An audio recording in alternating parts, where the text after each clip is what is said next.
The moment you've all been waiting for. It's time!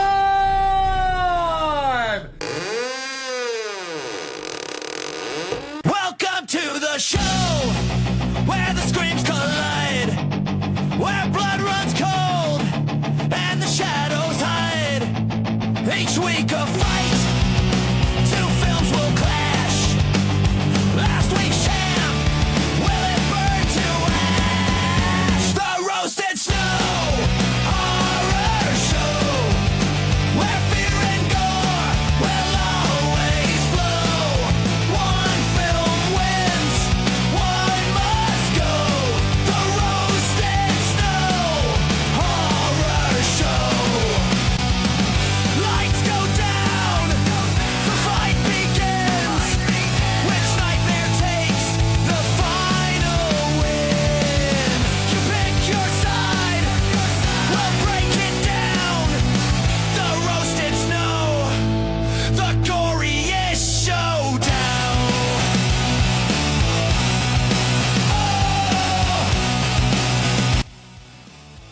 Welcome, everybody, to the Roasted Snow Horror Show, where fear and dread go head-to-head, and nothing gets scarier than seeing us on screen, actually. That is Speak for yourself, terrifying. Ryan. Yeah, oh, okay, yeah. You make me look better just sitting next to you from a different area, but I am Ryan Rosted. Everybody thinks my last name is Roasted. That's Chris Snow, the sexual tyrannosaur. A goddamn sexual tyrannosaurus. Just like The snowman. Hey. Roasted Snow, that's how we go. And today's going to be a fun one. You know, in our song, they say it's the goriest showdown. This may actually be the goriest episode, definitely the goriest episode we've had to date. Could be a run for the money going forward, but we are talking about a series today that it revolves around one of my kids' favorite bedtime stories, the Necronomicon, the Book of the Take a look, it's in a book, a reading rainbow. Dead. We are talking Evil Dead. We're Let's talking go. 5 movies today. We're going to talk about kind of what each film is about. These movies have been out for damn near 40 years. There's a couple newer installments, but so it's going to be a pretty spoiler-heavy episode. We'll warn you when we get to the newer episodes, the newer movies, since that is fresher in everybody's minds. You may not have seen them yet. And for those of you that are new to this show, this is 98% unscripted. So we don't know what we're going to talk about. We haven't talked about this prior. I know We don't know I'm what gonna kind of have shit we're going to talk to each other, no idea. So what opinions we're going to tear down, all of that fun stuff. how I'm right and Chris is wrong about everything. But here we go. We're just going to jump right into it. Evil Dead. So widely known, it's by Sam Raimi, who, when I think of Sam Raimi, I've always thought of Spider-Man, and that is Tobey Maguire. They love me. I love Andrew Garfield and Tom Holland, but Toby's there's our only one Spider-Man. Spider-Man. He is our Spider-Man. No, not ours. He is the Spider-Man. He is the absolute Spider-Man. What do you think? What I've when you noticed think as we've gotten older is like the way that Tobey Maguire's our Spider-Man is the same way that Michael Keaton is our parents' Batman. Whereas my Right. Batman is Christian Bale. It always will be. Yeah. Yeah. Mhm. That's how it goes. Where are they? Where are they? I'm not wearing hockey pads. I'm not wearing hockey pads. Jinx. There we go. I didn't have a Batman reference on this episode, so awesome. So, outside of Evil Dead, what do you think of Sam Raimi for? I mean, Sam Raimi, same thing, Spider-Man, right? But there's also another great horror film that I'm sure we're going to talk about at some point, Drag Me to Hell, with Yep, Alison you beat me Lohman to and it. Justin Long. Yeah, dude. That's another great film that he did. And Sam Raimi has such a unique, with the way he does his cinematography and the way he does his filming, there are definitely hints of, oh, this is definitely a Sam Raimi film. And that follows in the Spider-Man movies as well. I mean, there are some shots especially when they're trying to take the arms off Doc Ock in Spider-Man 2, there's a lot of quick shots and quick camera moves, and those are kind of indicative of Sam Raimi's style. There's another great film he did in the early 90s called Darkman, where Liam Neeson plays the main character. It's a deep cut. Darkman's kind of a superhero, but that's a fun one to dig into and look at. But that's another Sam Raimi one that pops up. Does Liam Neeson's daughter get taken in that one? No taking in this one. For once, okay. Yeah, no one is taken. His face gets melted off with acid, and he finds that he can easily recreate the faces of anyone that he wants to, so he can wear disguises very easily, and he uses that in like a superhero fashion. It's pretty great. Well, yeah, he has a very specific set of skills. But what I do have are a very particular set of skills. You got it. You're New starting faces. to see the thread, the theme. Yep. Mm-hmm. Specific set of skills. He's a Jedi. He trained Batman. He's Arya Stark. He's Zeus. Yeah, that's actually a perfect way to put it. I know where George R. R. Martin got his inspiration. There you go. Yeah, Liam Neeson, like we all do. So, yeah, Drag Me to Hell. That one slapped me in the face. I was not expecting any of that, and how creepy it was, and how sick it was, and that how ending. Scary that final scene was. It's so scary. Whatever your faith is, believer, non-believer, atheist, like that final scene of where, spoiler alert, she's actually getting dragged down to hell is genuinely terrifying. It's in the title. Good call. And Good call. Just the way it goes about it, and the funniest thing about that movie though is that everything gets set into motion because she doesn't accept a loan for this old lady. She doesn't extend a mortgage agreement. Right. Yeah.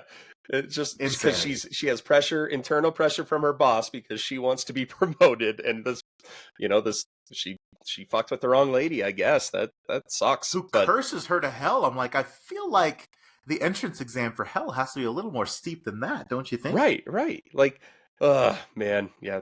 We definitely have to get into some of those movies that just came out of nowhere. That one, absolutely. That one's good. Didn't Sam Raimi also do the Grudge reboot?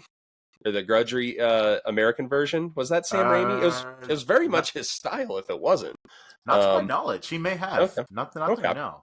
I thought Justin Lin or James Wan might have done that. No, maybe.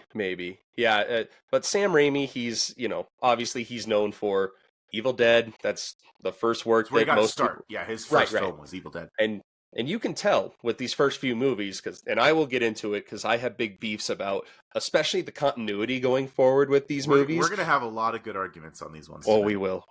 So let's jump right into it. The Evil Dead, the very first one, I believe it was like 1985. Like it's been 40-ish years. Yeah, 82, 83, 85, somewhere in there. You bet. And I'll give a brief summary of the story before we dive in. It's essentially real quick before we jump in too.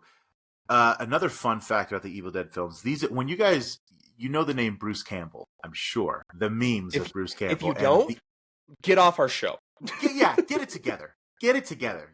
There's no chance you're seeing this or listening to this and you don't know who Bruce Campbell is. Like, let me just put that out there.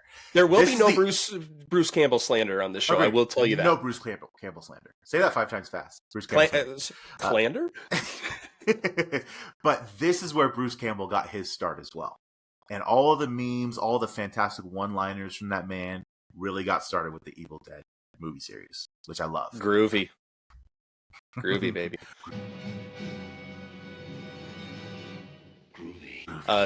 So this, now granted, a lot of other films have started with this premise, but this one is what I go to when I think of a movie that is a cabin in the woods. And even the movie The Cabin in the Woods was very heavily influenced by The Evil Dead. And there's a lot of little nuances in that movie that speak to The Evil Dead. But, you've seen this movie before. It's a bunch of friends going into a cabin in the woods. And but in this one and in all the, I will give them credit because in every subsequent sequel, whether it's a modern sequel or one that happened right after, the decisions made in these movies are fucking moronic. It's almost a requirement that the decisions have to be horrible if it's going to be a horror movie. Absolutely. Well, and especially for this one, because they literally say in every single movie, do not read this, do not read this, do not read this. No! You must not read from the book! So basically, this group, they go into this cabin in the woods and, shenanigans happen. They end up going into the cellar of this house, and there is the Necronomicon, the Book of the Dead. It is made of flesh, and in each movie, there's a little different variation on this. Some movies have barbed wire, across it, and some say pages, like, do not read this, absolutely do not, you're an idiot if you read this. And of course everybody reads it, and it unleashes probably the meanest spirit that I've ever seen in a movie. Not even a spirit, whatever, demonic The possession, meanest whatever you call it. forces, yeah, the meanest forces of evil, the meanest demonic spirits. That's a good way to say it. They do not give a fuck who you are, what you believe in. They say some of the meanest shit there, and at least in this first one, it still sticks to the horror. When you get to the sequels, it gets a lot campier, and so. a lot funnier. And but yeah, basically that sets everything in motion where people start getting possessed, and they have to go through this. And Ash is played by Bruce Campbell. He obviously is the stalwart of this franchise. I believe he was just a friend of Sam Raimi's, and I don't know if he had much acting experience prior to the first movie. The cast of this film is all college friends of Sam Raimi. Mm-hmm. They made it for obviously needless to say, shoestring budget. Mm-hmm. It was essentially Sam Raimi's college film passion project that he made as he was graduating and coming into his filmmaking career. So yeah, all his friends all the cast are just friends of his that agreed to do the movie with him. Yeah, and you can tell each movie because his character progresses. In this first one, he's kind of a pussy. he's not the the He's badass that you see. Yeah, no, you see him becoming more of a funny badass in the sequels, and so this one is interesting to go back and watch. At least that's what I found. But that is basically the singular premise. Bunch of friends make a dumb decision to read from the Book of the Dead. We've seen it in The Mummy. We've seen it in a bunch of other movies.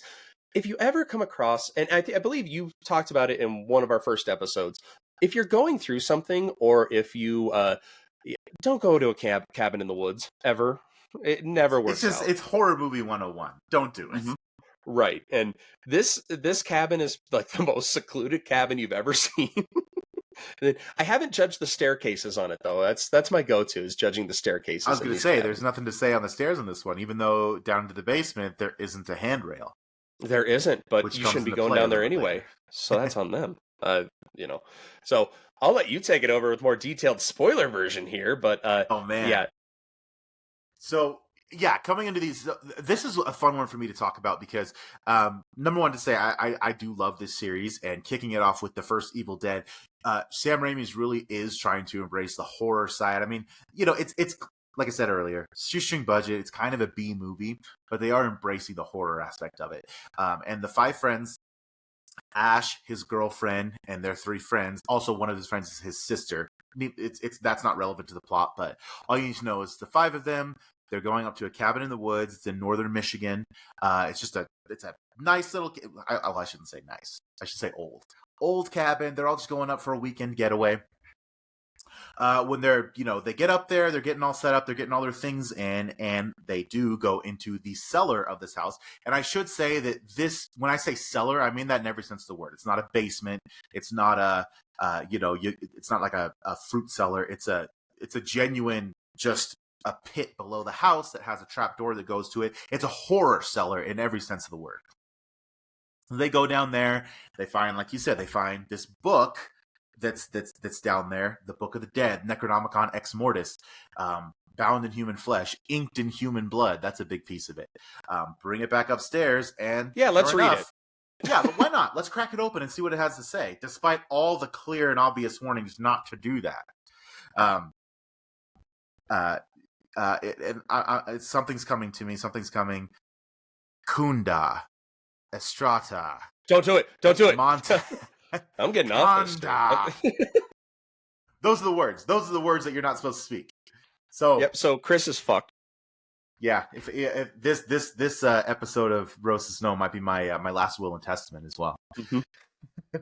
But upon uttering these words, they do release an ancient evil that makes its way into the cabin and starts doing some pretty disgusting things to all five of them. Like you said, Ash is our everyman. He's our hero. He's our stalwart protagonist of this.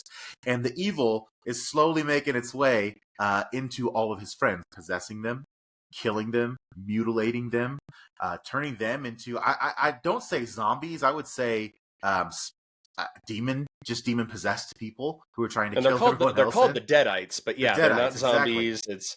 It's a very fucked up demonic possession because this demonic entity can also turn right back into the normal host and to influence like they influence Ash, like, oh, don't do that, don't kill me, don't hurt me, or and they lock, is it his sister or his girlfriend that they lock in the cellar? His girlfriend. His girlfriend, and you can hear her voice. She's like, okay, Ash, let me out, I'm fine, and so and in other movies they get a lot meaner with that, but yeah, it's just these things. They and the way that they show them being possessed is it is just a camera flying through the woods and just going to its target, and it's such a cool shot. And I just wish I could have seen that in the theaters in the 80s, because it probably would have scared the shit out of me. And then the effects that are in this, especially for the time, they get a little ridiculous in the sequels, but in this first one, it is it is gross, it is creepy, it is scary, it is especially if you can put yourself in their shoes, being in that cabin in the woods. Well, because the possession of it too, it turned like it's not, when you think of like demon possession of someone, right? You think like their eyes go red or black and they're pale and they're kind of walking around like this. All of that is true, but it also just it immediately mutilates their flesh. I mean, it looks like they're just these walking, extremely vigilant and hyper zombified demon possessed people. I mean, it mutilates them the moment it takes them over. It's really disturbing to see. And they use their powers to make them mutilate themselves. Yeah. With whatever everyday appliances and whatnot. Cutting into their own face with some glass. Right. Mm-hmm. Yeah, that's there's some really gnarly ones as this series goes along. And not only is the evil taking over just the people, but it takes over the woods. So Ash's sister, she doesn't make it out alive, and in fact, she has one of the more is extreme and intense the right way to describe what happens to her. The woods themselves, I mean, she's too terrified. She doesn't want to stay. She goes running out into the woods. And I should say, as an aside, you guys would think, well, why don't they just leave the cabin? Why don't they just run away? It doesn't work out that way. I mean, the evil has taken over not just, the cabin and those things, but it's taken over the woods. So the trail and the way out has just been completely swallowed up. So they don't know where they'd go if they were just to run out. So, and naturally, since the cabin's kind of the only thing that's quasi protecting them from the evil that's outside, you don't want to just run out and run away. But unfortunately, his sister does do that, and she gets, like, the trees themselves come alive and grab her and just assault her and mutilate her, and she's killed by the trees. I mean, she's not killed by trees. I'm thinking of Evil Dead 2. But in Evil Dead 1, yeah, they assault her. And it's intense. Sexual assault. Yes, it is. And Sam Raimi, brutal. He regretted that going forward. He did not enjoy having that in there. It is, ironically, probably the most iconic part of that first movie. Is really people remember that? If you get by a tree, I mean, and that's just how mean these spirits are. They do not care. There is no redeeming quality on any of these. It is just straight up evil as evil can be. And there's some nods to this scene in future movies. That's more because studios wanted them in it rather than Sam Raimi. So did want to put that out there, that obviously that probably hasn't aged as well as other parts. In retrospect, it's not something that you would see again in a recent movie for sure. Right, absolutely. And I believe it's Linda, his girlfriend, that says, the iconic line, like, "You're all going to die tonight," and sure enough, most of them do. Yep. Evil Dead 1, there's not really I should say this for most of the movies, but there's not really a happy ending or a gleeful thing that happens here. So we've kind of talked about, Ash is our protagonist. He's not, and one of the great things that Sam Raimi does with this movie that I like a lot, Ash is not set up at the beginning of the movie or even into the middle of the movie as the obvious protagonist. Like, there's no obvious protagonist among the five of them. Ash is kind of treated as an everyman, just the same way the other four are. I would say probably about 3/4 of the way through the movie, you start to understand, like, oh, Ash is the main character. And that's by default because everyone else is dying around. Right. And it gets to a point where it's just him and Linda. So there's this back and forth of, like, he loves her. And I think I think the deadite part of her even says, goes back to her normal voice and says, I love you, Ash. Don't do this to me. Don't do this to me. I love you, Ashley. Don't do this to me, Ashley. Yep. And he ends up, it reminded me of my World War II days because he fucks her up with a shovel. Just whack. Yep. And,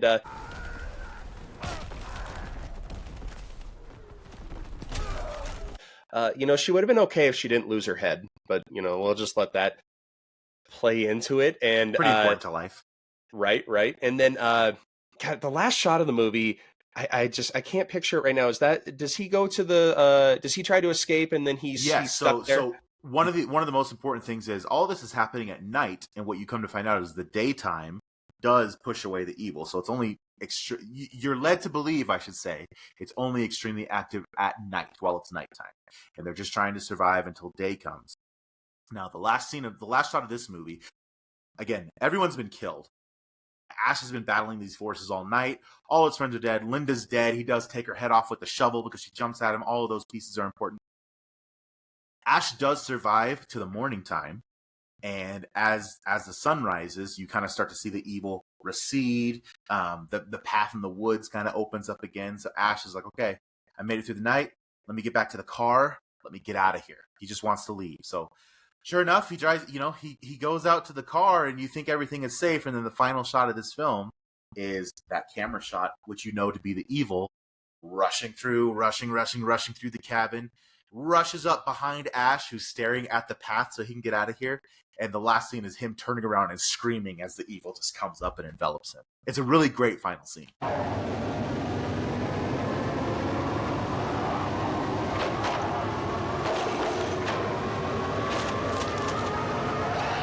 Mm-hmm.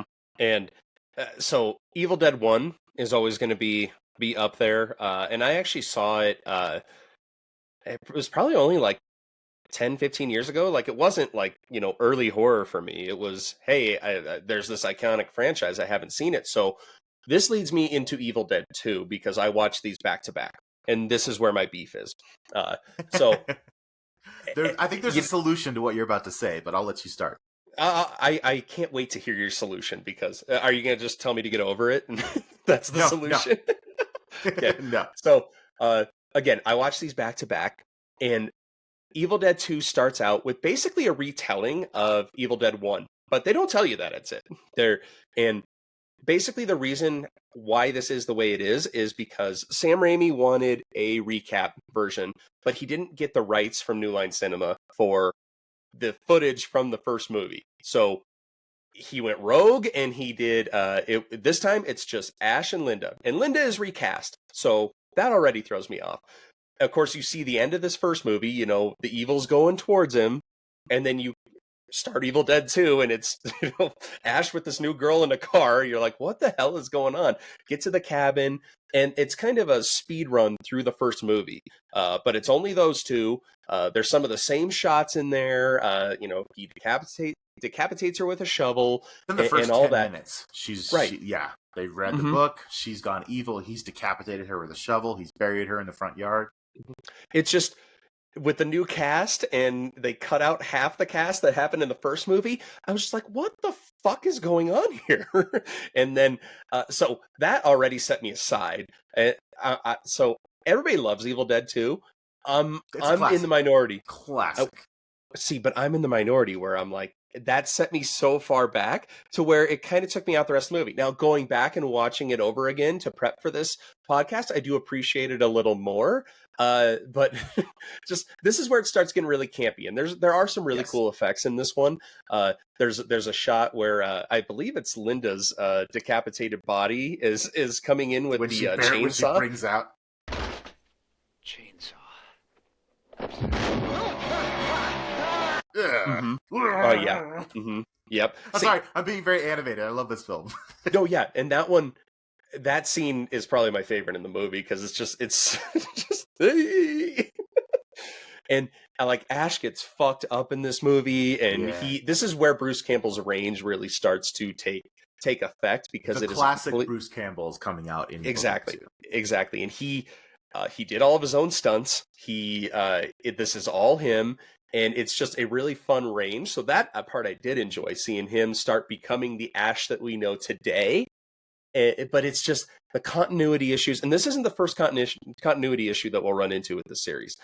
It goes into all he's fighting for survival, he's fighting his ex-girlfriend, all that, and then I believe, doesn't he do a recording at the beginning? That's is it like an old archaeologist or something that is studying the book? Or? Yeah, so this is where things change a little bit, and I'll address kind of the continuity issue. So as we go into it, so Evil Dead 2 is not, although it's called Evil Dead 2, it's not a continuation or a sequel to the story that's told in the beginning. You could almost throw the first one out, because to your point, when Sam Raimi came back to do when Sam Raimi came back to do Evil Dead 2, he had a bigger budget, number one.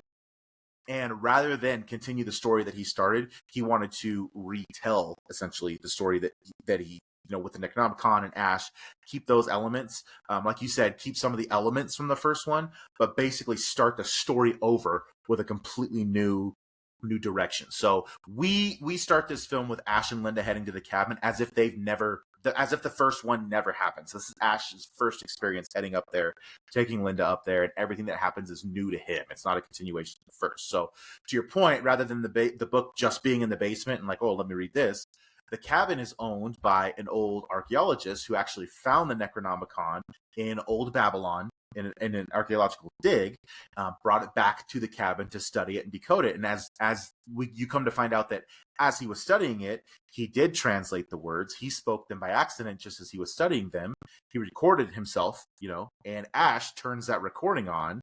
And even the speaking of the words just via the recording brings the evil back. And that's this movie takes the gist of this one is Ash is pretty much by himself because it possesses Linda immediately. He kills Linda immediately, and the first half of the movie is him by himself battling this evil at this cabin. And a little bit of a plot twist and a little bit more plot, the researcher's daughter and her boyfriend, I think, or fiance, have hired two people to take them up to the cabin because she knows that's where her father, Professor Nobi, has taken the Necronomicon. And she was out in the world looking for some lost pages, of which she found them. She's bringing them up to the cabin, expecting to run into her father and her mother, who have been up there studying them. But actually, she runs into Ash, who has been by himself since Linda's died. The evil has been released. And now they're all stuck in the cabin together, fighting this ancient. Right. And that's where that's where Evil Dead 2 officially starts, is when this new group gets to the cabin, and of course they see this, he's just been through the ringer. He's all bloody. Like, the evil possessed his right hand, and I will give a shout out to Bruce Campbell for acting those scenes where his hand is evil. He does a great job. It's almost like his hand is a separate actor because he's doing such a good job with it. He's very believable. His own hand. Yeah, he's had to cut his own hand off. He takes the chainsaw, cuts right through his arm. He's like, "Who's laughing now?" Cuts his own hand off, bundles up his stump, and that damn hand is still the hand is around the cabin. Yeah, the hand is a character. It's like what's the Addams Family, Mr. It? Yeah, exactly. Yeah, it's just like it's on Mr. It. Can I give you a hand? Yeah, and. So they get to the cabin, the archaeologist's daughter, and of course she thinks that he has killed her father. There's blood all over the place. There's a bloody chainsaw. There's the shotgun with the shells that Ash is carrying around. Yep. Right. So they end up putting him in the cellar and locking him down there. And come to find out, I believe she hits play on the recording. And so the recording finishes. The archaeologist says that his wife ended up being possessed and became a deadite. So Henrietta. He had to kill her. Yep, Henrietta. So he had to kill her before she killed him. So now they're like, well, then who the hell do we have in the basement or in the cellar if this happened? And then here comes Henrietta. Yep. Yeah, hi, Mom. The professor says, "God help me, I buried her in the cellar."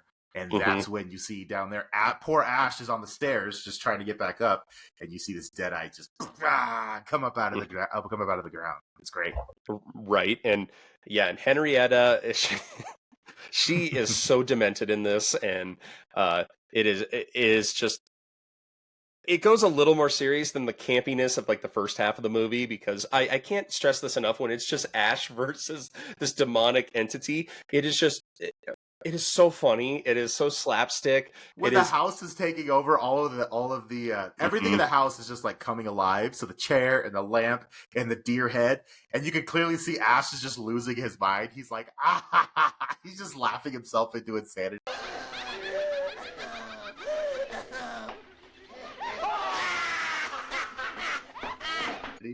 It's pretty great. scene. And isn't everything in the house laughing too? Like Yeah. they're just everything is Everything's laughing. at him. It's He's just, like, oh.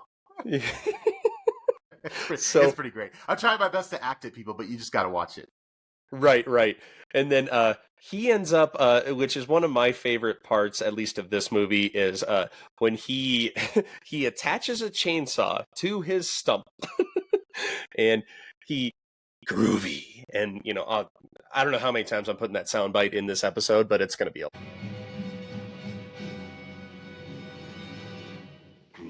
over under. It's probably gonna be 10.5. At least. Groovy is gonna be said a lot. At least. And so this part is where the archaeologist's daughter uses the last pages of the Necronomicon that she had found, and this is to open up a portal to get the evil spirit back. Seal it. Yep. To seal it. Yep, to get it out here, which she starts to read, and then good old Ash's right hand decides that he's going to take matters into his own hand and stabs her in the back, which you don't see it until she turns around. And, I'm sure there's a lot of people I did. I was like, I forgot his hand was around. I'm like, I just out of sight, out of mind. And then boom, it's there. She's able in her dying breaths to open the portal. And this is where Ash, unfortunately, gets transported back to the Middle Ages and the medieval times. And I believe King Arthur he is himself. he is thrown into this time where doesn't he kill a deadite and then everybody, oh my God, they cheer him. He's Hail, this he hero. who has come from the skies to deliver us. Hail! He's got a chainsaw in his hand. And a sawed-off shotgun in his left hand. Yep. He's His boomstick, we'll get to that. which we'll His get to that boomstick. in the next episode. So that's where it ends. It's Ash has been transported to this other time, which on the surface I thought was a really cool idea. But again, you bump into this, and this one isn't called Evil Dead 3. It's called Army of Darkness. So Correct. it kind of bombed at the box office because people didn't realize that it was an Evil Dead movie. Also, not directed by Sam Raimi. Dino De Laurentiis directed this one. Which wasn't he also a childhood friend or a college friend of Raimi's? Not that I know of. I think they knew each other through some of the same channels as Sam Raimi was getting going. But at this time, Army of Darkness is 1993, and at that time, so Sam 90s. Raimi has already gotten into Hollywood and has started doing some other stuff. I believe he was already doing Darkman at the time that this was being filmed. So while he is still responsible for the story piece, he handed off directorial duties to Dino De Laurentiis. Right, and he has a hand in every film of this series, whether he wrote, directed, produced. He has his hand in it in some fashion for everything. Which that goes to the sequels, that goes to Army of Dark, it goes to everything. The reboot, whatever.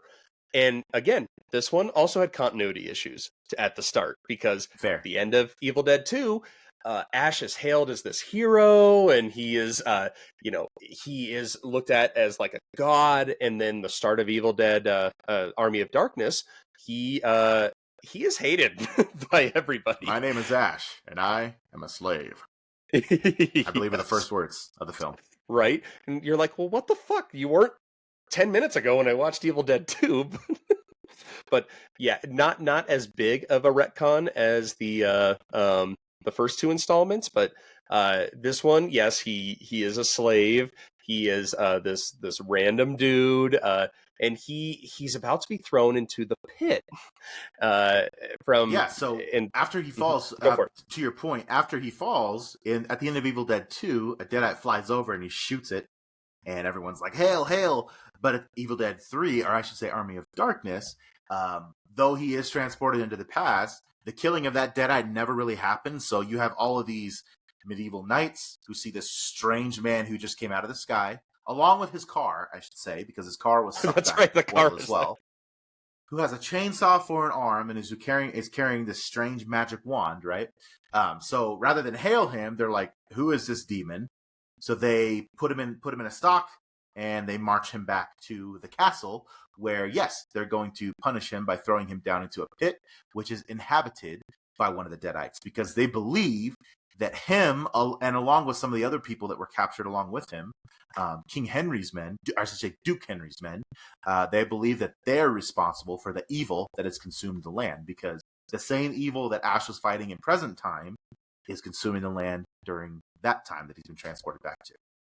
Right, and this movie was really toned down in the gore department, which we'll get into kind of why it is that way. But this one scene, they're going to take him into the pit where there's a deadite. They throw another prisoner, Duke Henry's men, in there first, and he falls, and yep, there's a pause, and then you hear a scream, and then just this geyser of blood just pops up, and that is as gory as you get in this movie.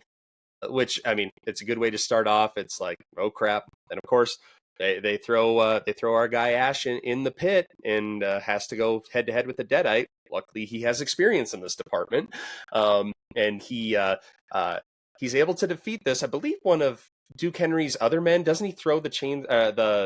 One of don't Arthur's they take the chains men, off? One of Arthur's wise man, essentially. Call him the Merlin, the Merlin role. He is like, hold on a second. I think this guy might be the prophesied one who's here to destroy and deliver us from the evil. Arthur doesn't believe him, but he ends up grabbing the chainsaw anyway, and you kind of see him pondering it. And then sure enough, as we reach this scene, he approaches the pit side and he says, "Strange one!" And he throws the chainsaw down, and it's pretty fantastic because Ash jumps up in the air and inserts his bloody stump right into that chainsaw. He activates it and goes head to head with the deadite. So there's a lot more action kind of in this film. It's kind of an action comedy horror film, you could say. I wouldn't even say horror, more of an action comedy scary movie almost. Yep, because then now he has defeated a deadite, and then now it kind of comes full circle to how he was perceived at the end of Evil Dead 2. Yep, now he's hailed as a hero. He gets all women, and they give him food, and he talks to he talks to all the villagers, the medieval people, and he's just like what? Listen, you sack of pilgrims or whatever. He's like this, and holding up the shotgun. This is my boomstick. And cue that soundbite. Here we go. Yep, put it right in. All right, you primitives, listen up. This is my boomstick. You primitive screwheads, listen up. See this? This is my boomstick. Now the next one of you even touches me. And then he shoots the deadite off the thing again. It's great. Yeah. You guys got to watch this movie. Yeah. If I hear one more person say shenanigans, I swear to God, I'll pistol whip the next guy that says shenanigans. That's almost exactly what it is.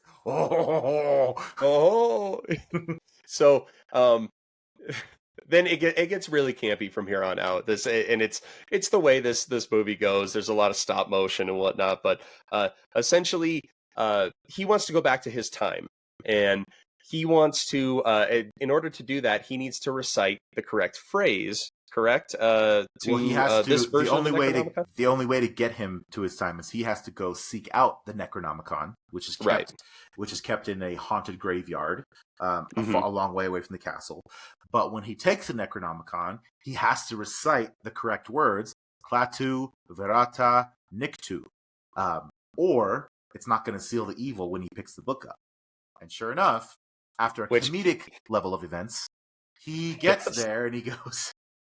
He can't remember the words. He's like, damn it, what were the words? And he goes, Klaatu, Barata, and I believe there's an interaction before when somebody's telling him the words to recite, they're like, you got this? And he's like, oh yeah, I got this. He's no like, problem. I got it. I know your damn words.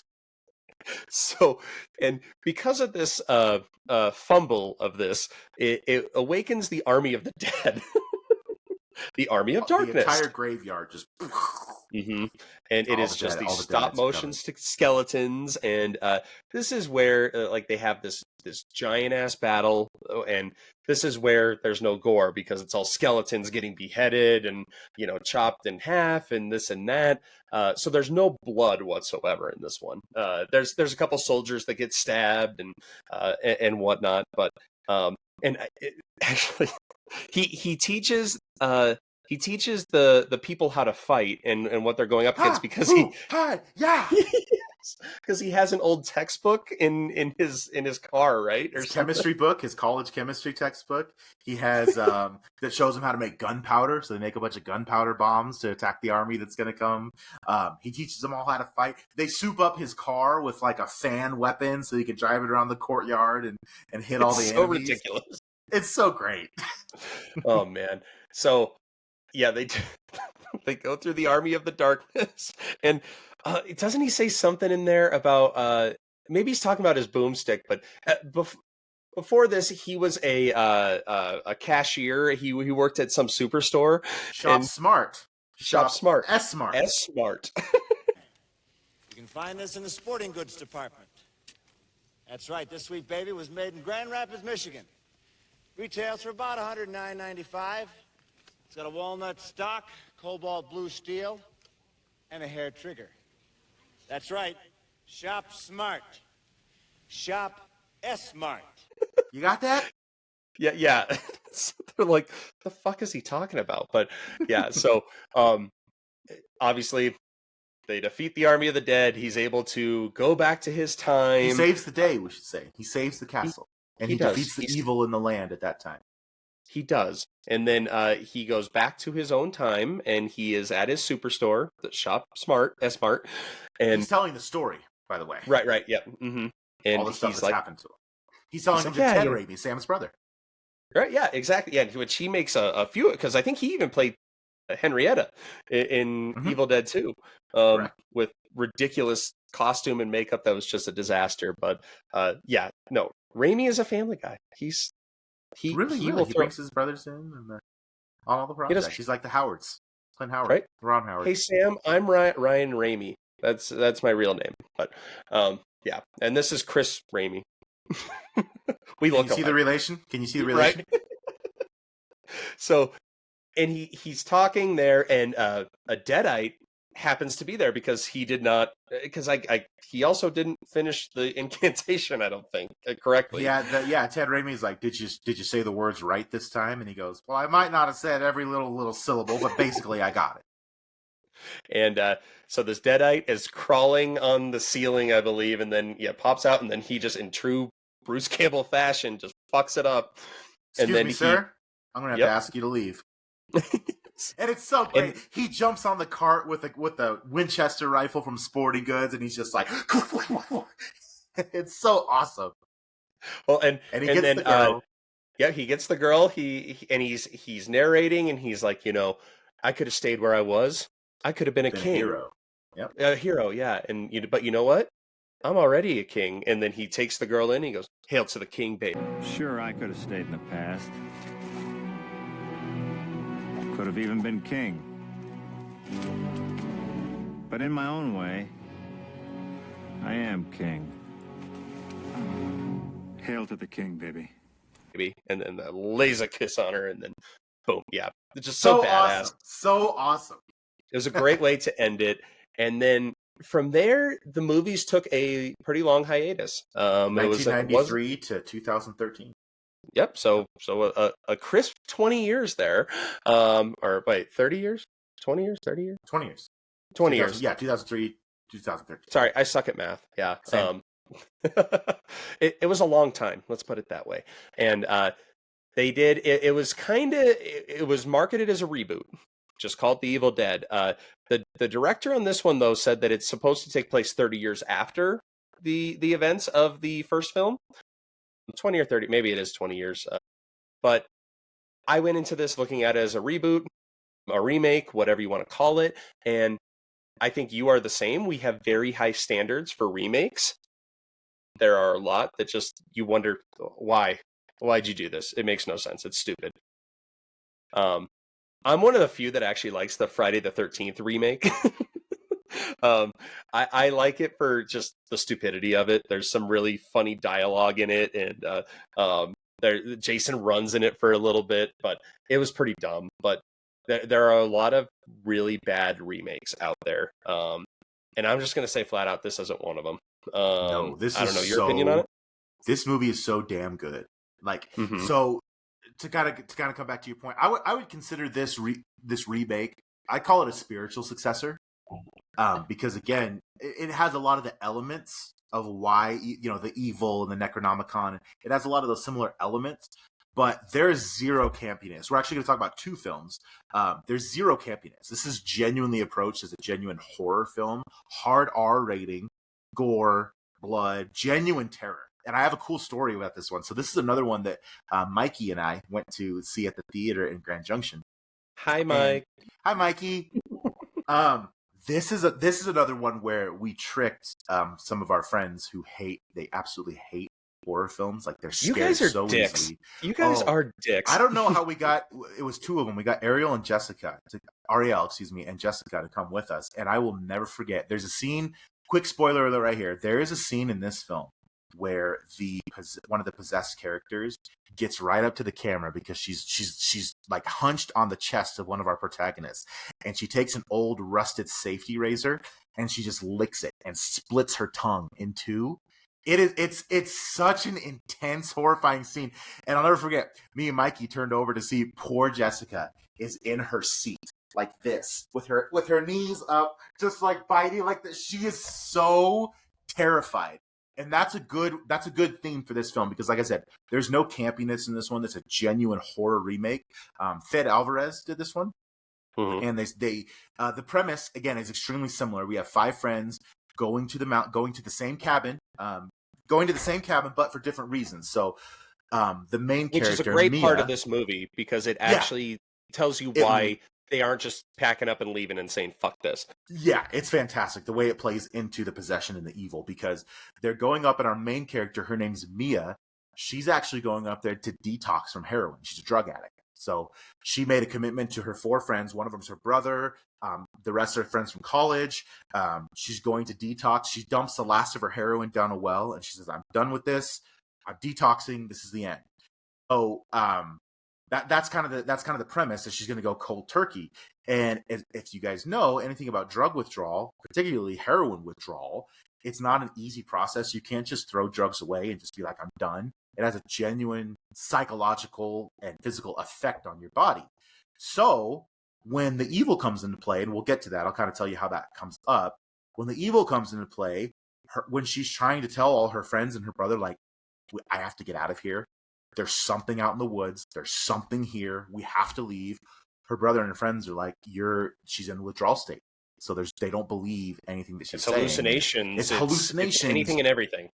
You got it. So what happens in this regard is, and I will say too, the way this movie starts, like the opening scene, it's almost like an exorcism. You see all 3 or 4, you would think they're hillbillies, but they're actually trying to do the right thing, because there's this poor girl is tied to a post in the basement of the shack. She's tied to a post. She looks completely normal. She doesn't look possessed. She's crying. She's like, what's going on? What's going on? And they take the hood off her head, and there's her father standing there in glasses. And he's just like, he sprays her with gasoline, and he says, I'm sorry, baby. And she's like, you don't understand that anything's wrong with her. She's just begging her dad not to do this, begging it. And then the music cuts out, and then she says, I'll swallow your soul.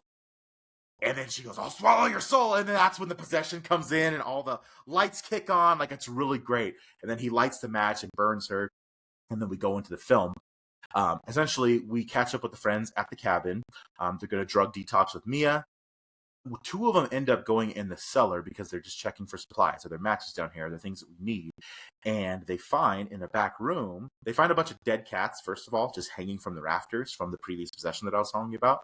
They go into the back room of the cellar, and they find this book wrapped in, like you said earlier, it's wrapped in a black like trash bag, and it's got barbed wire just round around it, which is a clear sign. What could it be? Yeah, it's a clear sign that you should cut the wire and open the bag to see what's in it, right? Which, needless to say, they do, and sure enough, one of the friends reads the words from the book. Kanda. Well, and he Conduct. he goes through like 3 pages. That's like, and like the words are scribbled out because clearly someone Do frantically. not read. Yeah, it's like do not Exactly. read the words. It's insanity.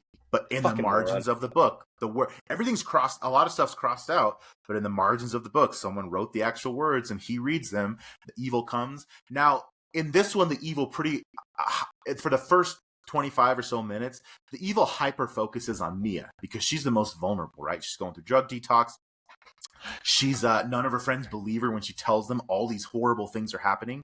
She does steal the keys and try to get out of there. She crashes the car, flies through the windshield. She's also assaulted by some trees, not to the extent that the sister was in the first one. They kind of but after rewatching this, it does lean more towards the first one than the second one.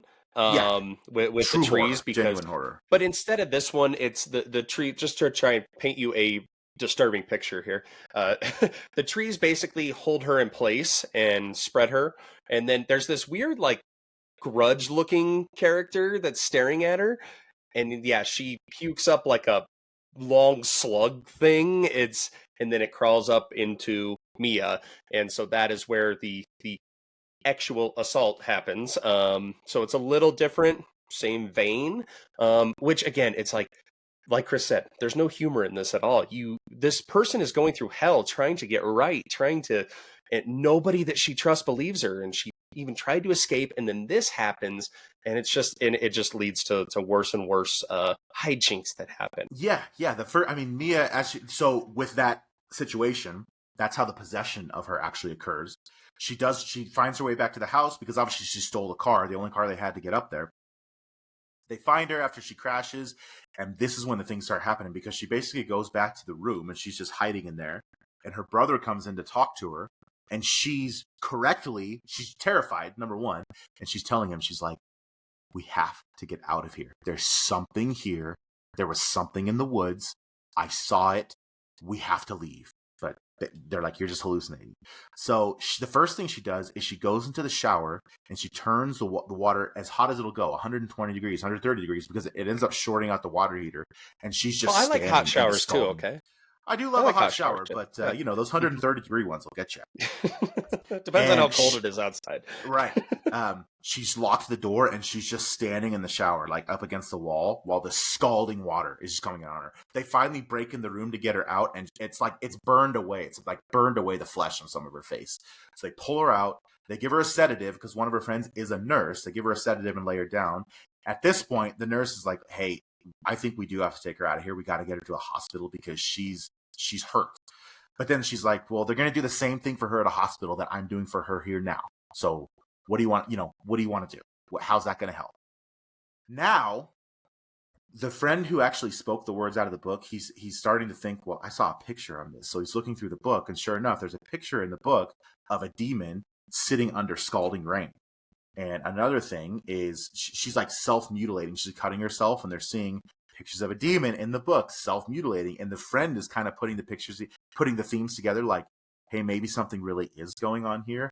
And this is when shit goes south because the poor nurse friend walks into the restroom. The evil catches her in there. And this is another really gory, terrifying scene because as the evil catches her, you kind of see her just play it out like she's been stuck. She's very still. Her head kind of cocks. And then she breaks the glass on the mirror. And then all you hear is a cutting sound. The friend who read the book. It's the most disgusting sound of all time. It is so disgusting. Like, oh, it's so bad. You hear like a... So the friend one of the friends walks in the bathroom and is like, what, are you okay? And she's hunched over in the bathtub. And she turns around to look at him. And she has taken a shard of glass from the mirror. And she's just cut a Glasgow smile and just carved the flesh off of her face. And he's like, oh my God. And again, that was one of the pictures from the book. She jumps on him, and this is another hard scene. She takes a hypodermic needle. He's wearing glasses, and she's just stabbing at his eyes, trying to get through the glasses. Thankfully, the glasses are protecting his eyes from the needle. But as soon as he is able to push her off, the camera zooms in right here, and you can see him grab the hypodermic needle from here and just pull it out of his eye. So that's another couple things in horror movies that I cannot stand when someone cuts off their face or someone's face gets cut off. There's multiple movies that have that, or anything with an eye. So right there, back to back, like I remember seeing it in the theater, and I was just like, "Holy crap!" And of course, I'm comparing it to the first Evil Dead, where it's like, the effects, but hey, it's in the '80s, I'm sure at that time it was very gory. It's preschool to senior year of college. It's insane. And I mean, none of these characters really have a bad flaw, at least except for the moron that reads the fucking book. What an idiot. 5 friends trying to help their friend detox. Mm-hmm. And she has they go into a little bit of a backstory with her too when they're trying to figure this out, because she's tried to run in the past when she's detoxing. Her and her brother have they're kind of at odds right now because their mother died and he wasn't there to help. And so they do layer on these aspects of these characters to where you do really care about them. Having seen all the other Evil Dead movies, it's not going to work out well for anyone. But just the way the gore and then, obviously you touched on it already, licking the blade is probably the most, iconic scene that I can think of from this movie. And then her face by the cellar and you're gonna die. Mia ends up going full possession, and they're able to get her in the cellar and lock her in, and it's exactly that. It's she's the ghoul that's in the cellar that licks the razor blade, and her head's kind of, if you look for images like the trailer and the poster from the movie, it's just Mia sticking her head out of the cellar and smiling, and she's got blood running down her face. It's a very, very intense, bloody film, particularly the last scene, and we'll get to that a little bit later. But yeah, man, it's the, so intense. The things keep going. Yeah, there's so much going on, and I'll let you talk about what happens to her poor brother's girlfriend, because after this death of their friend, he does. After he pulls the needle out of his eye, he is able to get up, and even though she charges him again, he takes the lid of the toilet tank, and he just beats her to death with it. So he's able to kill her. Because obviously she's attacking. They're able to get Mia in the cellar. Excuse me. This poor guy he goes through so much in this film. He goes through so much, just like Ash did in the original Evil Dead. I mean, the poor guy gets stabbed. He gets wire cutters stuck into his throat. Oh, it's so bad. This poor bastard. But next, the evil, once it leaves the friend who dies in the bathroom, it goes and gets Mia's brother's girlfriend. And I'll let you talk about what happens with the electric carving knife. Oh my God. Yeah, the electric carving knife. Jesus Christ. Because again, throwing back to the original Evil Dead, it gets in her hand. Yes. And much like our boy Ash did, she realizes that this thing got to go. And I don't remember where she finds the carving knife. In the kitchen. Is it just kind of hanging out in the kitchen? She it's an electric carving knife in the drawer. Oh man, yep. You guys know what we're talking about. On Thanksgiving, you get the knife and you plug it in, and it's. Yeah, there's some meat here. A little bit. Yeah. So, God. So she. God, what's her name? Is it Natalie or something? Yeah, Natalie or Nancy or. Oh man, yeah. So her arm becomes possessed. She. Oh man, it's just she tries to amputate it, and she gets there, but there's a power outage in the cabin, to where she doesn't she shoot herself with a nail gun too? Well, first the boyfriend walks into the kitchen to see what she's doing, and she turns around, and like you said, she's most of the way through the arm.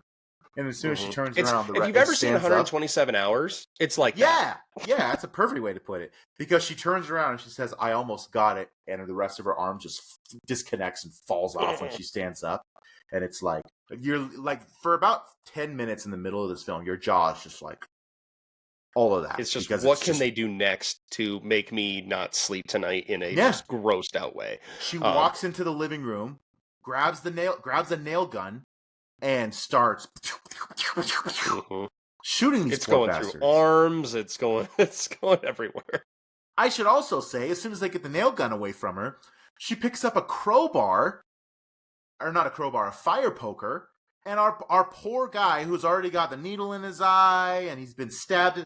He puts his hand up to stop her, and she smashes his hand with the poker, just splits his fingers, just right down his hand, splits. I mean, you feel so sorry for this poor bastard by the end of it. By the end of his life, I should say. Right, like they've all gone through the ringer. Like no one gets out of this easy. And then I believe one of the guys shoots her other arm off, and basically this chick bleeds out. Yep, And they do find a dies shotgun that. similarly to Evil Dead 2. The boomstick. The boomstick. He does shoot her again, and she. And this is the sad part. We were talking about it earlier. The evil will possess and then leave, and then possess and then leave. And this poor girl, right after they blow her other arm off, the evil leaves her, and she's just left wondering, like, what's happening? What's going on? My arms are gone. I have nails in my face from a nail gun. Like, what is happening? And the poor girl, I just have to pop in here real quick. Did you ever see Scary Movie 5? Of course. So the Evil Dead scene in that is so fucking funny because they go, the two characters, and they're doing like, it's these four friends, and they're just like, they're singing Kumbaya in the living room, and they're just these wholesome people. And then the two main characters, they go down into the cellar and they start reading the Necronomicon.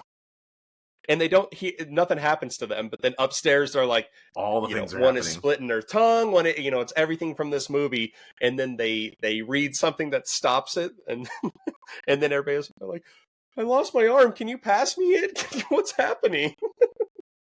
Sorry, I had to pop in there and bring that up because that great is callback. That's a great callback. I love that one, but yeah, and then it gets really sad. Really sad. Yeah. Mm-hmm. So going back to our friend who read the book, he does realize all these things that are happening are, these sequences and these events in this book, and he realizes, hey, there's only one way to do that. Like, there's only one way to get out of this. We have to kill the original possessed person.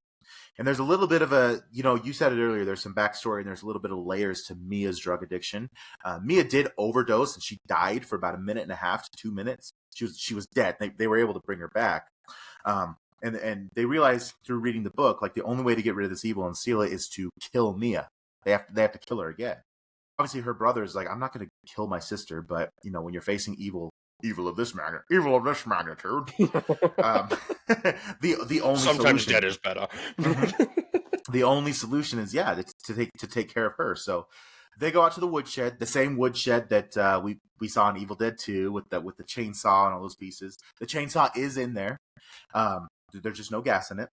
But long story short, they have to go back into the basement to get some additional pages of the book. And Mia kills our poor guy who, by the way, he has a heroic moment down in that basement. Heroic moment. And it's his last moment because he does finally succumb to the amount of damage that has been done to him throughout this movie. And he dies in the basement, and her brother lays him to rest. So now it's just Mia, who's possessed, and her brother, who's trying to save her. So brother goes upstairs, realizes what needs to happen. There's only, by the way, I should preface this, that the only way to kill the evil and the way to kill Mia is there's a certain sequence of things they have to do.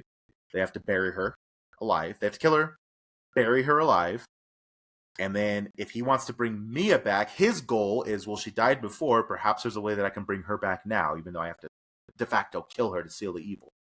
So he buries Mia alive, and it's really sad at this point too, because Mia's talking to him, and she's like, why are you never there, Robbie? Why were you there when Mom died? You left me alone. I watched her suffer for months and months, and you never showed up. You never helped. Like, it is kind of touching. So what he does, he buries her. He lets her expire in the ground, and his goal is to bring her back. Dig her up. And he rigs a car battery as like a think of it as a shock device, right? Like a defibrillator. He sticks both terminals right into her chest, and he turns it on to shock her. Turns it off, it doesn't work.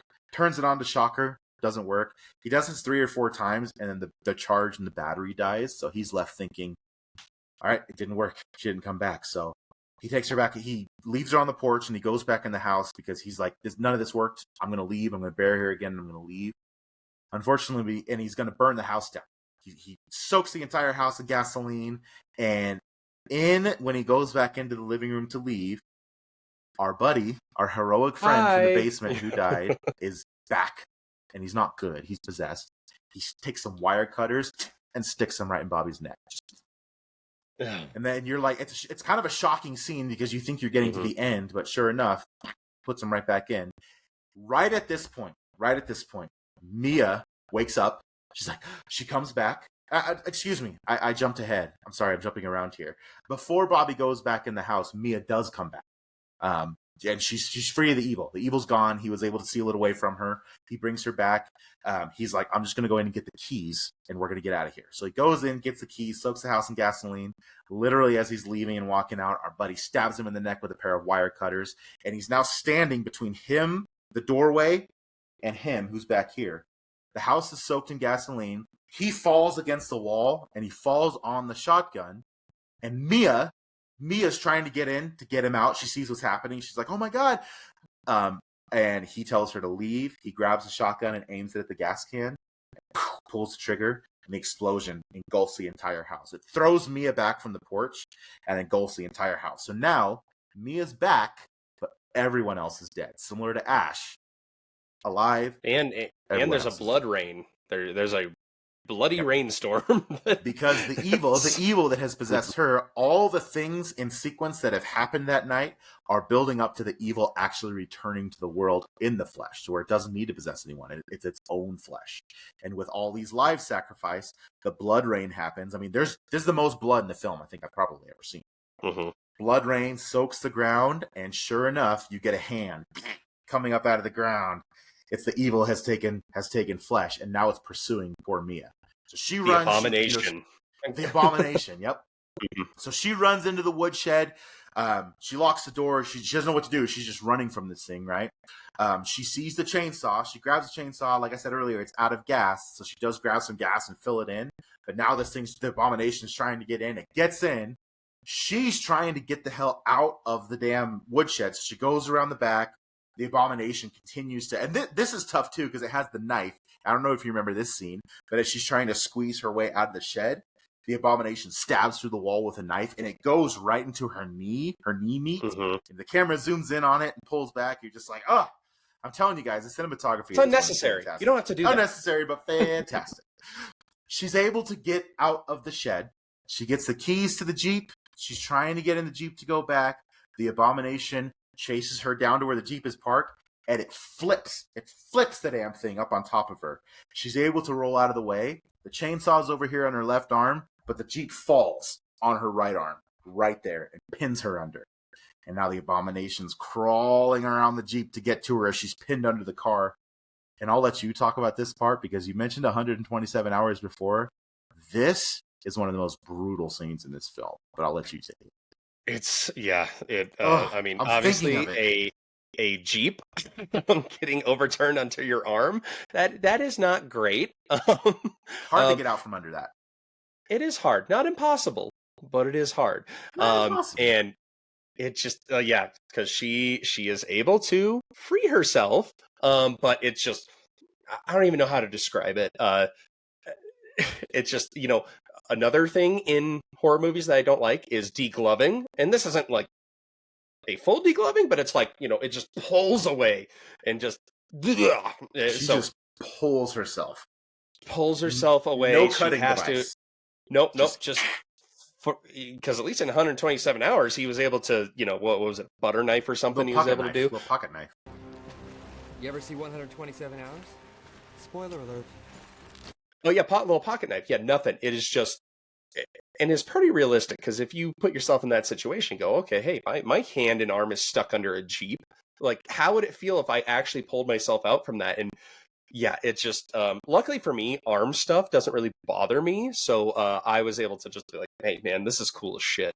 But hey, now she's missing an arm. Pulls herself free. The camera zooms into about right here, and you just see the flesh separating as she rips her own arm off. I mean, it's so. It's so intense. Man! But then she gets very similar to Ash because obviously he cut his own arm off, but she ends up getting a chainsaw and she is able to split the abomination's head. Yep. And she's so bloody at this point. She's just screaming, and blood is raining. Blood from the abomination just spurting up at her as she's screaming, just sawing through this thing. Ugh. And it is such a cool scene because I think it's like a Dutch tilt, and she's just like, ah!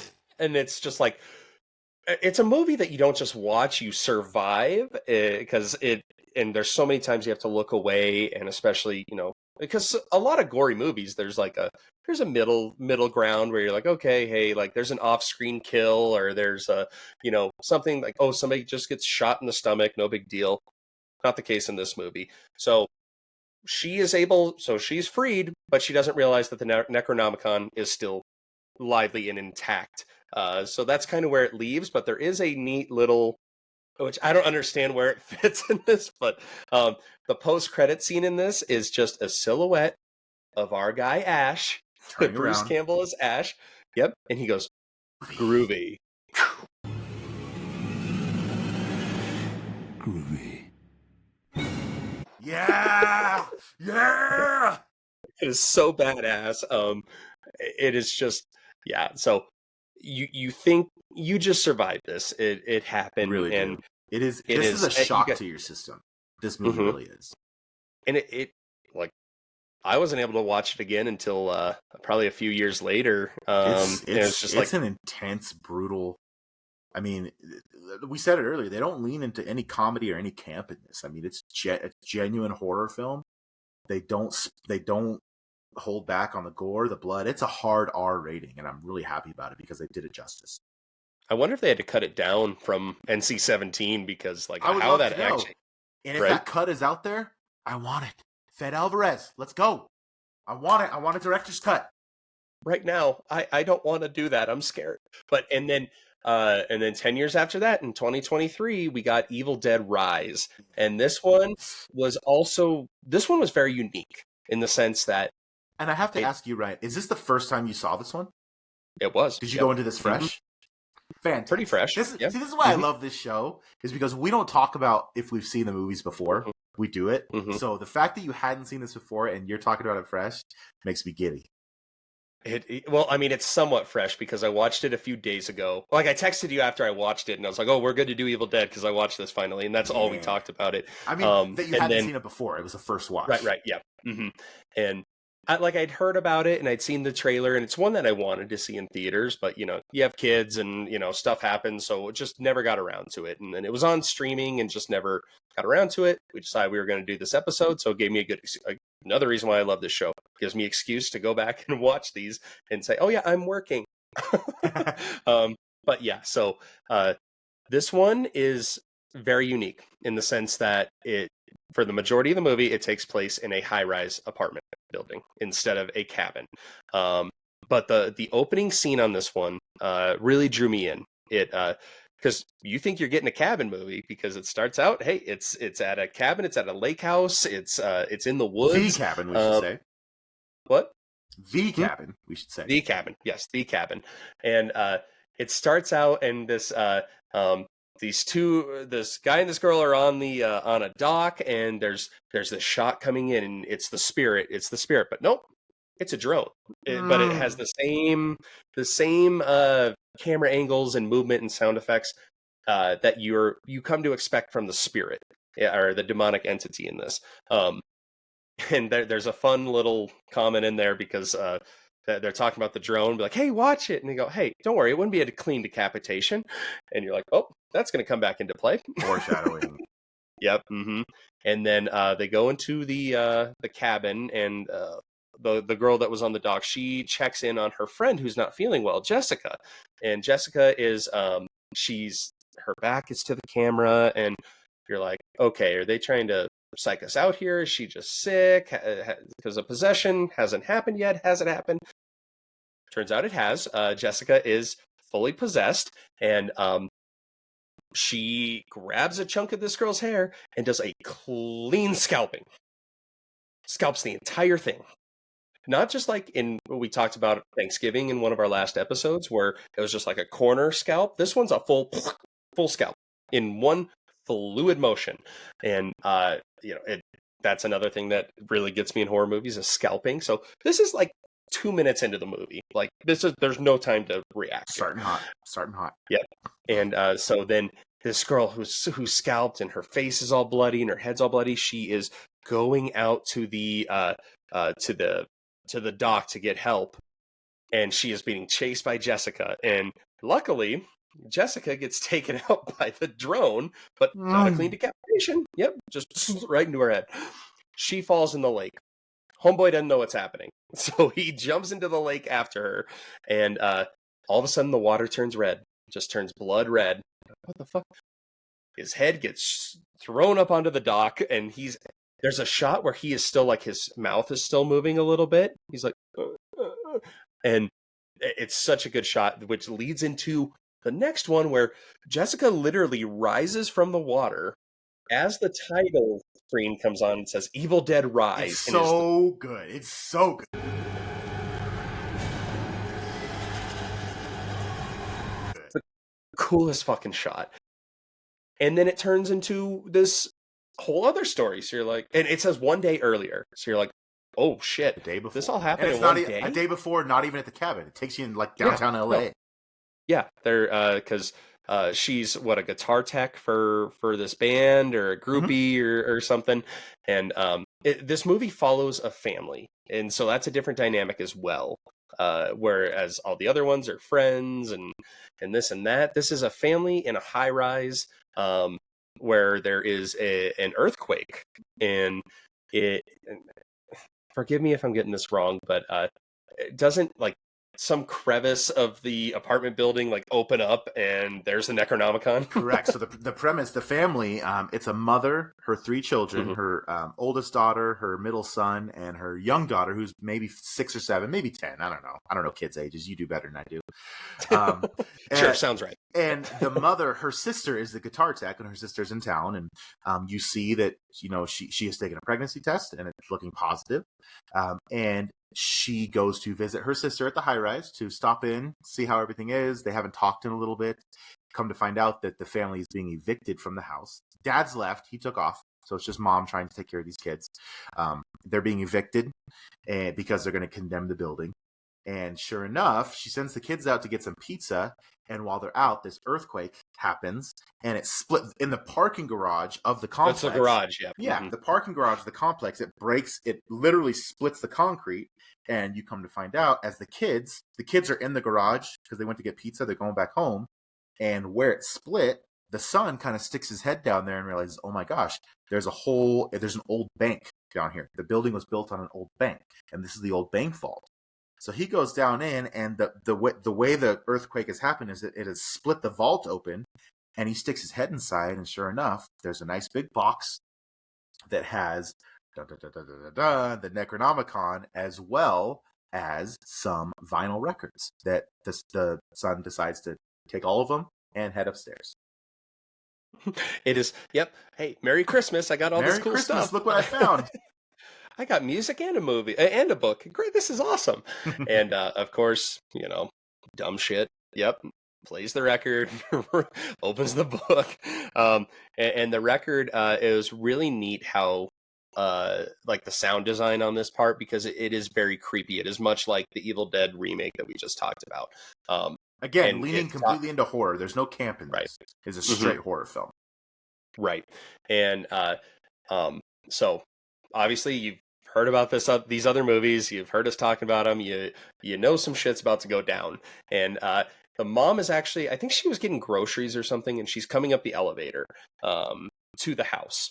Correct? To the apartment. She was taking some trash out or something. Right. Yeah, she was not in the apartment, but she's coming up, and you see the POV of the spirit after the vinyls are being listened to, after all that, and it's going through and goes and just it fucking trucks her in the elevator, pins her to the wall, goes up. I believe cables are coming out from the elevator, keeping her in place, and she is possessed. And her performance in this is one of my favorite possessions, because she turns it up to 11. Like she is so well. So she's possessed. She goes in the apartment and she's cooking the most like fucked up eggs ever. just and it's falling on the floor, and this is where the dialogue, because she is a it is the mother instead of friends, like that it's a really deep cut, because she even says, she's like, I wish I could just go back and slice you all open and crawl up inside you and all that. They're like, what the fuck? And some neighbors get involved too. And well, and there's one line she says, because obviously she comes back into the apartment, and her sister and her kids realize, oh, something's wrong with her. She's like, you know, she's overheating, like she's hot to the touch, she's scalding to the touch. So they run a cold bath to put her in, and she jumps out of the bath and she gets up on the wall, and they still don't really know what's going on. But they take her back to her bed, and she Spider-Man's it. They take her back to her bed to lay her down, and she has a moment of lucidity, and she looks at her sister, and she's like, "Please don't let it get my kids. Let that take my kids." Yep. And then she falls back on the bed, dead, and dies. There's no pulse. She's pretty much just dead. So yeah, the neighbors get involved. Some neighbors on the floor. She brings them over, like, "Is she okay?" They're like, "No, she's dead." One of the neighbors wants to say something. He wants to pray for her, which is really touching, but she's not as dead as you think. No, and that part, it was heartbreaking, because you know what's going to happen. You know she's going to come back, but there's this hope from the kids and her sister when she comes to, whatever. When she wakes up. Deadite mommy, hey. But because they don't know what's happening, so it's like, oh, that sliver of hope, like, is she okay? And that's when shit really starts to hit the fan. She and again, I cannot stress this enough. I'm sure if you've seen the poster, you see what she looks like, and again, it's you all are gonna die tonight, and it's You're like, all gonna die. You okay, Mom? You okay? And so it gets to a point where, and forgive me, because again, I went back and watched the other movies after I watched this one to refresh. So while it is fresh in my mind, it isn't as fresh as I would like it to be. Because I want to get to the scene, but I want to lead up to it correctly. She ends up in the hallway. Suffice to say, yeah. So they get her. She's chasing them around the apartment because she's trying to kill these kids. They trick her to get out into the hallway. They open the door. She gets out in the hallway. They lock the door behind her. And then she eviscerates the neighbors. Yep, that floor is fucked. Oh man, is it ever? Mm-hmm. You see, I think it's a kid that's running, and this is all through the POV of the people from the door. Great cinematography again, because it's just the sister's point of view, because she's looking at the people. Mm-hmm. And she is just watching this carnage. Like, a kid runs by, and then you just see the mom chasing after, and then the kid goes flying into the wall, and yep. And another one of the neighbors is like up to the people, like trying to get help, and then yep, he's gone. It just, she takes out the entire floor. And then when she sticks her head up at the people when her sister's looking through, like everything's kind of calmed down, all the screaming has stopped. She's like, and then she's like, and then there's another point where she's looking at the people. And rather than it be a jump, because it's cheap to do a jump scare, right? Where if she were just to jump up into the people, you see her just like walking down the hall and she stops in front of the door, and she just turns her head to the people, and then walks right up to it, and is like, "Let me in, let me in." It's so creepy. Oh, it's so creepy. God, it's so bad. And they've also tried to leave the apartment complex, but like the staircase had collapsed, much like the road floods in the other movies. They cannot escape. The elevator's not working. There's no way down. Mm-hmm. Right. And to add on to that, if you guys think, well, why don't they just call the cops? Why don't they just call someone and get them? You have to understand, an earthquake just happened, so every emergency line and everything is completely locked up. Mm-hmm. So they can't reach the police. They can't reach 911. Nothing. Man, and then the mom tricks her sister into opening the door, or is it her kid that opens the door? Yeah, her daughter. Yeah, and they're trying to rescue her, and then Bridget gets bitten. Her daughter, oldest daughter, gets bitten. Oldest daughter gets bitten. And then this is where it really gets uncomfortable. One of my favorite sequences in the movie, because they go to the sister goes into the kitchen, and she sees Bridget, and it's kind of like in Evil Dead the remake, where the girl where in that case she was slicing off her own face. In this one, you just hear this. Well, you're in the kitchen, you're getting a snack. You know what sounds good to me? I'm gonna eat a fucking wine glass. Oh yeah. So Bridget is just munching on this, and they're just chewing, and there's a close up on her throat as the glass is going down her throat, just sticking out, and it is just, and you're like, oh man, that's intense. How could it get any worse than that? And then a scramble ensues where Bridget gets Beth down, face down on the ground in the kitchen, and hey, I'm going to look to, well, you know what's to the right? A fucking cheese grater. And she sticks it onto Beth's calf and just You imagine? Yeah, I never want to. I'll never look at. Yeah, how painful is that? A cheese grater on your bare leg, just getting dragged up. Yeah. That scene definitely, and I've heard some people talk about it since, and they're just like, oh, I thought it'd be worse, and I was like, I don't know, it's pretty fucking bad in my book. I'm pretty not horrible. Yeah, just thinking about it, because yeah, you're just like, and you know something's coming with cheese grater. It's like, yeah, again, I love movies that make you look at normal household items, that you don't look at them the same way again. Final Destination is great at that. This movie also. So I just have to decompress. You want to take it from here? Because that part really got it gets you. Yeah. So needless to say, Bridget is possessed at this point. The evil has gotten to her. I hope she is, if she's eating glass. Yeah. They are able to, kind of incapacitate her and tie her up.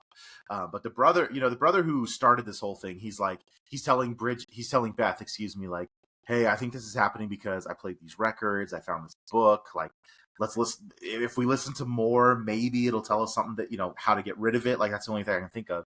So Beth goes in the room and puts the headphones on to listen to the record to see if there's anything else that can happen. Meanwhile, Bridget is not as incapacitated as you think, and she's having a scuffle with the brother, and she gets a knife.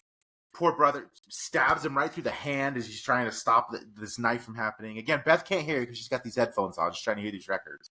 Stabs through the hand. A scuffle ensues between the two. The brother is able to get the knife away and stab Bridget to death, or deadite Bridget to death.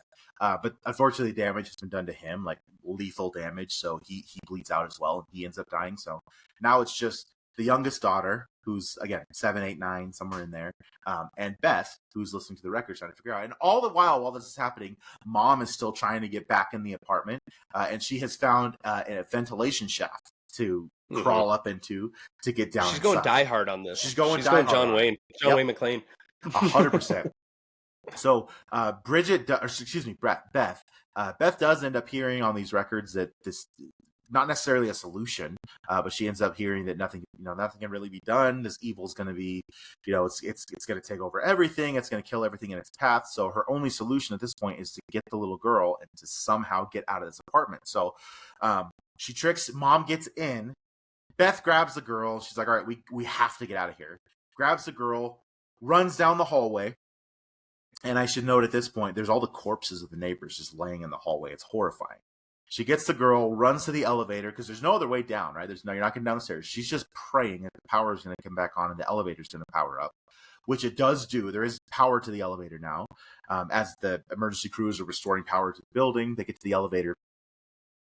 As she's in the elevator with the kid, you look down the hallway, and the first thing that happens is all the corpses of the neighbors just start waking up and start staring at her and saying all these things. And the most horrifying part is, before Mom chases Beth and the little girl into the elevator, she takes the two other kids and pretty much, what can I say, absorbs them is the best way. Yeah, it's how would you put this? It's a three-headed monster. Yeah, and it's a horrifying. It's not done again. It's not done in the campy way. It's done like, this is genuinely terrifying, because it's this monster. It's Mom's head. It's the brother's head. It's Bridget's head. They're all possessed. They have all their limbs, and they're just coming at them. The elevator does activate, and she's able to start it and get down. She's got the keys to the car. She's going to get out of there. Elevator fills with blood. It's very Shining-esque. You think they're going to drown. They get all the way down to the bottom level, but the elevator is full of blood. You think they're going to drown. The doors finally open, spilling them out into the parking garage. So now they're running to the car to try to get away. The gate, when they reset the power to the building, the parking garage gate came down and trapped them in. So they get to the edge of the gate. They get out of the car to get through the gate and just kind of get it open so they can get out. Beth's able to get through, but the poor little girl is grabbed by the ghoulie shows up, grabs the poor little girl and pulls her back. Beth is like, I can escape and I can just run, but I can't leave my niece. I've got to go back there and save my niece. So she charges back inside. There's two things in here. There's a landscaping vehicle that has the chainsaw that we know and love through all the Evil Dead films. There's also a wood chipper attached to the thing. Which I love a good wood chipper in a horror movie. I love it. I think you know exactly what's coming, or two. And I think of Tucker and Dale versus Evil.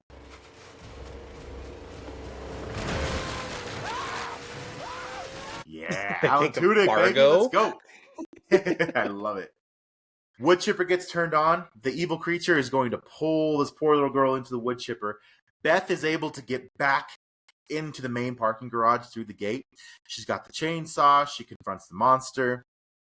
Now, it's life or death right now, right? She's trying to battle this monster and get the little girl away, which she does eventually do. And she is able to force this disgusting creature into the wood chipper just enough to where it grabs it. And then it starts pulling. And the camera work here, it shows all of this. Like, it's not implied. It's showing this creature. Gore alert. Like, severe gore alert. It's pulling this creature back into the wood chipper and just spraying its gore all over. And it zooms in. You see mom's face and you see the brother's face. Like, it's the brother again. It's not possessed anymore, trying to get away. And the sister trying to get away. But it's just pulling them bit by bit into this wood chipper. Finally, it pulls all of the body away except the original mom's head right there. And it's looking up at Beth saying, you're going to be, because remember what we said, Beth's pregnant throughout all this. It's like, you're going to be a piece of shit, mother, just like our mom was. You can't escape it. And then Beth says, fuck you. And she kicks her head into the wood chipper, sends it into the wood chipper and destroys the final monster. And her and the little girl get in the car and they're able to escape. They do drive away. So there's a little bit of happiness there. However, little in medias res, I'm going to let you close the circle here. Yep. So then we see the spirit. Yep. The next morning, there's the spirit, and it's going, and you see Jessica from the beginning, except for she's in her apartment, and she's talking about, I need to get ready for this trip, and then she's walking to her car. She gets taken out by the spirit. That's how it all closes. You know what happens on the trip the next day. So, and I don't know, for me, when I was watching it, I had forgotten that opening scene had happened. Much because the bulk of the movie has nothing to do with it. Right, and you're just like, aside from a groovy, that was a good way to end it. Yeah, perfect ending on this one. I'm hoping they make another Evil Dead, because I thought these last two, I love the whole series, but these last news two for you are so damn Evil good. Dead Burn is confirmed for 2026. And I got really excited because somebody put a trailer out there today, and it ended up being a fake trailer, but I was like, "Oh, is this real? We can talk about this tonight." But man, yes, they have been confirmed for Evil Dead Burn. Let's go. So can't wait to see that one. So that is the entire series. We'll go into our rankings. I'm curious to see where you rank on all these. Let's just go worst to first. Worst to first, I'm actually going to go with the original Evil Dead, 1982. Ooh, that's the worst for you. Yeah, and it's hard to give it the worst moniker because it's definitely not it's not a bad film, right? But in comparison to all the other ones, it's at the bottom of the pile. So I'll go that one. I'm going to follow that up with Army of Darkness. It's a lot of fun, but where it fits in the Evil Dead continuity and it being an actual horror film, it's not a horror film at all. It's an action adventure with bits of the Evil Dead mythos kind of sprinkled in. So that's going to be down there too. After that is Evil Dead 2, Dead by Dawn. I love the campiness in. I love how they embrace the camp. I love how this is the beginnings of Bruce Campbell as the Bruce Campbell. And I love that. I think the pacing of this film is good. I love leaning into the camp. I love how they had a bigger budget and they leaned into the gore. So that's going to be number 3 for me. Number 2 obviously comes between Evil Dead 2013 and Evil Dead Rise. They're extremely close for me. It's really hard for me to put one on top. I am going to say Evil Dead Rise comes in at number 2 for me.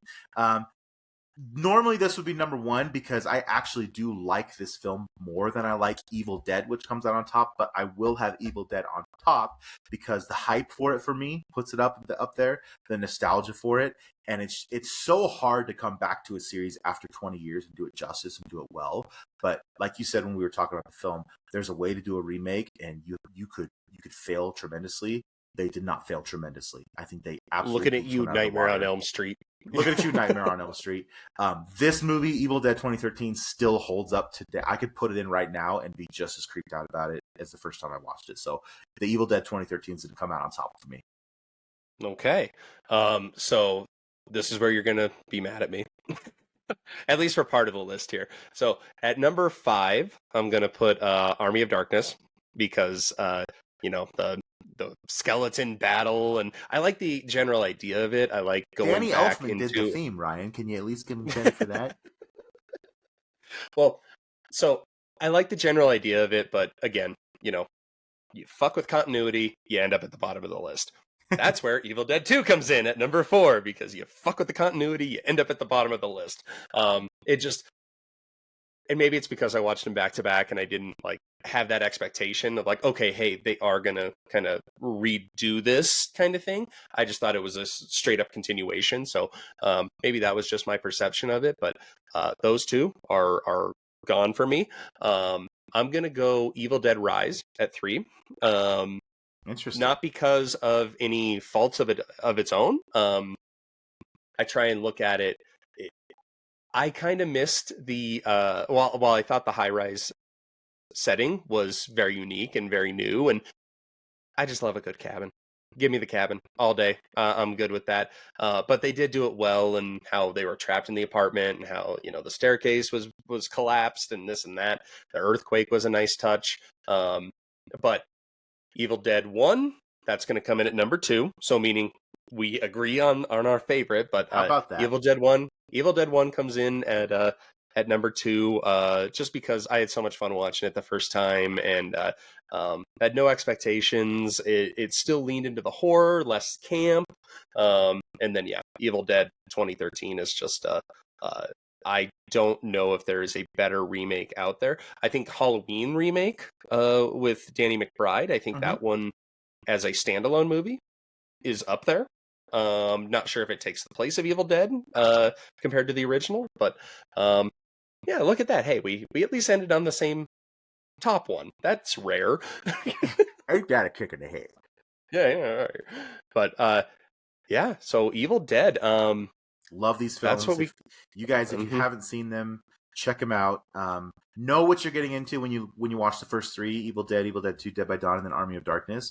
If you're just looking for some good, I shouldn't even say good, great horror films, recent horror films that do embrace and they're not afraid to go into those boundaries, check out Evil Dead 2013 and Evil Dead Rise. They're both, like I said, fantastic films. They're in my top 2 on this list. I still go back and watch them from time to time now because they're just that good.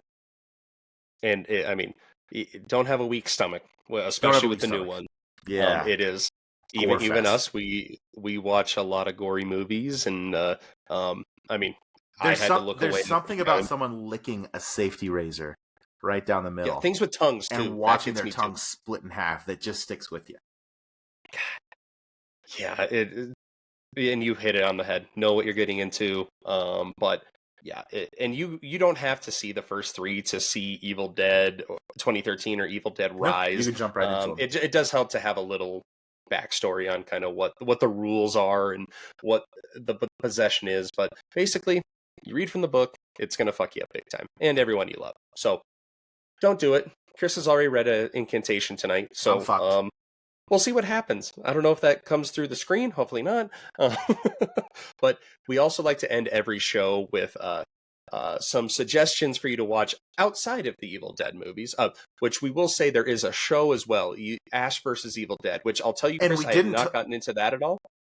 Yeah, well, we didn't talk about that for a specific reason.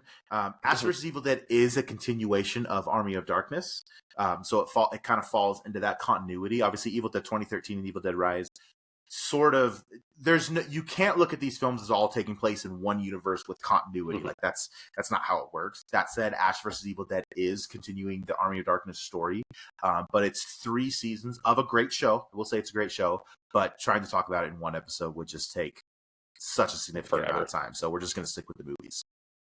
Right. Do you want to go first on your suggestion? You want me to? I'll let you go first this time. Okay, well, it's Christmas time. It's snowy outside in a lot of places. So I'm going to say Frozen. Let it go, let it go. Not that Frozen. This one, have you never heard of this one? I am intrigued. Oh, wait. You're talking about the one where they're stuck on the ski lift, aren't you? The ski lift, yep. Hey. So basically this one, it really flew under the radar. I think I found it at Second and Charles just for like $2 on a DVD. And I was like, oh, this seems interesting because I love a good horror movie where people are trapped in one spot. Think of that. Think of Fall. Think of even Phone Booth to an extent. I guess that's more of a thriller. Obviously, I love the Saw movies. You got 2 guys trapped in a bathroom. That's great. This one is it's very simple. It is a couple and the guy's best friend. He is third wheeling it. They are on a ski trip, and they take the ski lift up. It's the last run of the night, and it's kind of like Open Water. If you've seen that one, they are unaccounted for, and the ski lift stops when they're at the very top, and it is freezing outside. The lights all turn off in the resort. No one knows they're up there, and nobody is back at the ski resort for 3 days because I think they're on a holiday weekend. Yeah, it's like a long weekend. Mm-hmm. So they have to deal with the elements. They have to deal with the stress, the fear, the height that they're at. And there may be some wolves that hang out in the area. Check it out. I could not tell you what streaming service it's on right now. It bounces around a lot from streaming service to streaming service, but check out Frozen. And make sure when you're Googling it, it's like Frozen horror movie, Frozen ski lift, unless you want to watch Elsa and Anna. That's fine. Whatever. Which, depending on how many times you've seen that movie, it might be a horror film to you too now. Right. I actually did a joke I had when my daughter was young. I'd be like, hey, you want to watch Frozen? And I'd hand her the DVD of the ski lift one. Nice. Yeah, so, all right, what do you got? So I'm actually going to go with one. I hope I'm not sounding cliche because I might say this too much, but I'm going with one of my genuinely favorite films. Not just a horror film, not just action film. This is one of my genuine favorite films that I love. I'm going with 1982's The Thing, John Carpenter's The Thing with Kurt Russell. I heard they're remaking it. They remade it, I think, in 2012 with Joel Edgerton and Ewan McGregor's wife. I can't think of her name. But yeah, I mean, there's so much here to do if they do choose to do another remake. But this movie, John Carpenter's The Thing with Kurt Russell, is so damn good. You have a group of scientists and a helicopter pilot, Kurt Russell, who are working at a research station in Antarctica, and they end up uncovering something that's been frozen in the ice based on the ice sheet that's on top of it, has been there for at least 50,000 years. And it's not Alien vs. Predator. It's not Alien vs. Predator. No. They do end up bringing what they find. They go and visit a Norwegian camp, which actually found whatever this was first. And this thing may or may not have come back to camp with them. And I will just say this is kind of the original body horror for me, because this was before The Fly. This was the effects, Stan Winston's effects in this film are top notch. They hold up even to today, despite the fact that being almost 50 years old.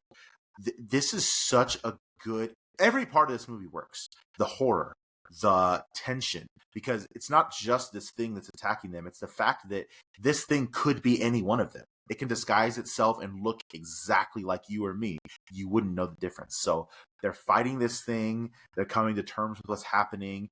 Every piece of this thing works. And it's not just this thing that they're fighting. It's also the distrust and the tension that's growing amongst the team, because they're starting to understand it could be any one of you.